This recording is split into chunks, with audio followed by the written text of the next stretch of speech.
born again. Yeah. You are not in the kingdom with all your religious what? Stuff. Yeah. My Lord.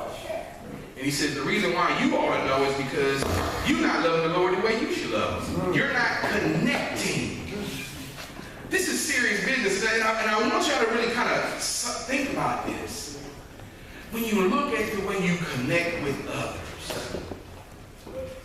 when you look at the way that you love the Lord, are you doing that? My Lord. See, because, this is not in the scripture for no reason. It's there to serve as a mirror for us to look in and say, well, Lord, I don't love you. And how do I know? Because I'm not connecting. And how do I know I'm not connecting? Because no one is coming towards my fruit. And how do I know? Because I don't see no one connected to my fruit. This is a real question. Yes. And I'm afraid so many times we're still sitting in our seats thinking that, but I've done the ritual. I'm trying to be good. I'm trying to do all these different things, but what Jesus is telling us is that you can't be good. That's what we mentioned at the get-go, is that only through the blood of Christ can you be good. So your walk from here on out is not trying to be good, but it's about trying to love the Lord and loving your neighbor as you what? As you love yourself. And so I want us to kind of see this, because if we're going to grow, serve, and go, we have to be connected. Yeah. Not being connected will be the death of this church. Let me just say that. Us being not connected will be the death of this church. And I don't mean that we won't add members. I mean spiritually dead.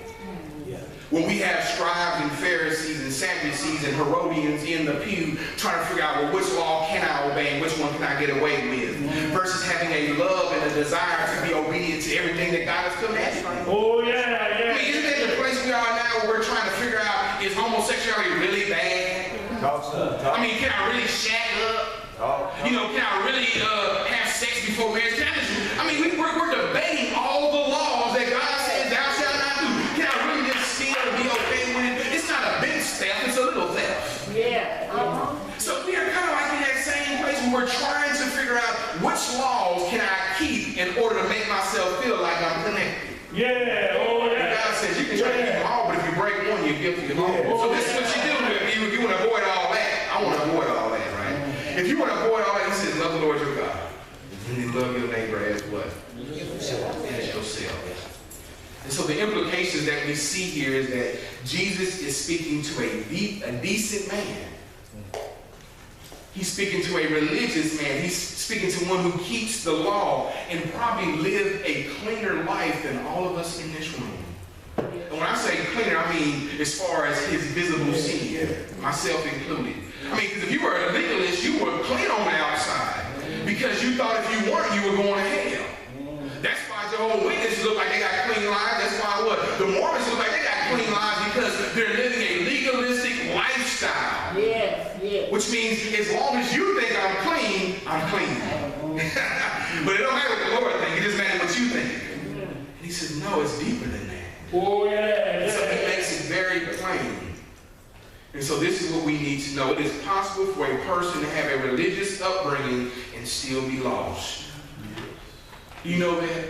A lot of us are brought up in the church and still lost because we've done all the rituals. Yeah. And we don't look at loving God and loving others. We just say, I've done the rituals. The next thing is this. It's possible to know the truth and still be lost. Yes. Because guess what they do? Didn't he say, right, you ought to love the Lord your God. So he asked me the question, he said the answer, he said, you know what, you're right, that is the right answer. He knows the truth, but the truth doesn't set him free. It's possible to have heard the gospel preached all your life and still be resting on your own goodness and your own good works. It's possible to be gospel hardened and to seal your own damnation while sitting on a church pew. Which means Sunday after Sunday, the message is not for me. Did you get that? Yeah. Every Sunday, the message ain't for me. It's for someone else. Oh, my mama should be hearing this one. My cousin ought to be hearing that one. This is for my auntie right here. And all the time, Lord say, no, it's for you. Yeah. See, what happens is this: when you don't take accountability, or when you don't accept what God is saying to you, then your heart begins to be hardened. And if your heart is hardened, you become like Pharaoh, whose heart was hardened because after everything God had shown him, he still refused to believe. See, but when men think they have a decision, they feel like they can sit here and harden their heart all month, all year, and then one day just come up and say, I want to be with the Lord. I don't believe in deathbed conversions. You know, you can be on your deathbed and say, Lord is saving, he gonna save you. Well, no, I mean, he might. With a capital M-I-G-H-T-Y, or not Y, but might. But the question is this: why save you to depart versus saving you to serve? Yeah. You know what I'm saying? I mean, he didn't save you to depart. If that was the case, we would all have been departed by now. But he saves us to serve. I'm not saying it can, because we do have an example of what? The thief on the cross. So I'm not saying that it can't happen. What I'm saying is this: don't put your trust in it. That's all I'm saying. And so what is the conclusion of the whole matter? And it's simply this: how is your relationship with God? Is it what it ought to be about? Are you loving him? And are you loving others as yourself? Are you able to connect with others? Because that's the question. Are we able to connect with others? And I don't mean a personality of connectivity, because some of us have that by nature. Where I go in a room, or you go in a room, or someone go in a room, everybody just kind of gravitates toward things. We're not talking about that kind of connection. I'm talking about a connection that has been created through the gospel message or through a lifestyle that displays Jesus. Yes. That's the connection that I'm referring to. Thank you, Lord. Thank you. Are we there? My Lord.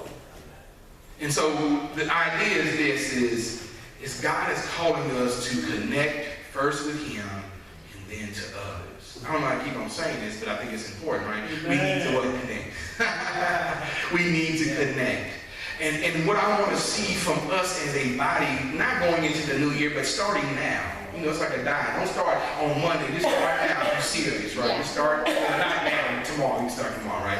Now, but the idea is I want us to be so focused on connecting with God and others that the rest comes just without even any effort. Yeah. Yes. Because trust me, if you're connecting with God and people, all other stuff is going to come. You're going to find yourself growing.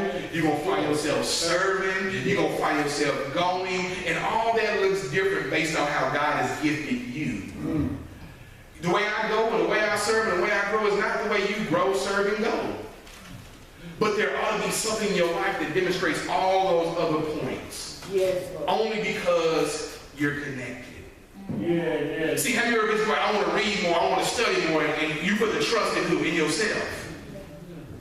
I want to come to church more. Well, what you going to do? Well, you know, I was going to make it early, and I'm going to try to make provision. It's all about you doing it. Never, well, God is going to give me the strength to come and to read and to study and to connect. You see, we have to stop depending on ourselves for transformation of others and depend on him. That's right.